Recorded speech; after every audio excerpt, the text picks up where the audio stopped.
गेल्या 4 वर्षापासून आपल्या पालघर जिल्हा म्हणा, ठाणे म्हणा, असे महाराष्ट्रातील नाशिक,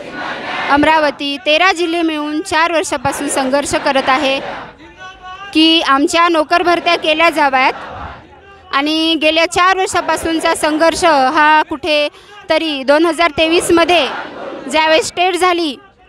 त्यावेळेस कुठेतरी आम्हाला असं वाटत होतं की आम्हाला नाही मिळाला, परंतु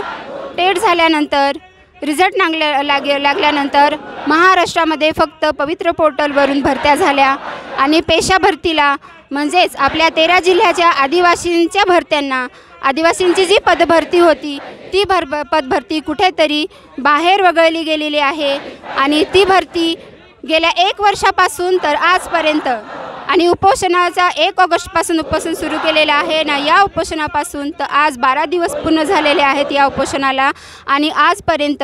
अधिकारी येत आहेत, मंत्री येत आहेत, कलेक्टर साहेब येत आहेत आणि आपल्याला आश्वानावर आश्वानं देत आहे, उद्या करू परवा करूपर्यंत आजपर्यंत कोणताही प्रकारचा ठोस असा निर्णय ते देत नाही आहेत। तर मला एवढंच सांगायचं आहे, आदिवासी हा समाज तुमच्याकडून कोणत्याही प्रकारचे भीक मागत नाही आहे सर, तो त्यांच्या हक्काची नोकरी मागत आहे आणि त्यांचा अधिकार मागत आहे आणि हा अधिकार आज तुम्ही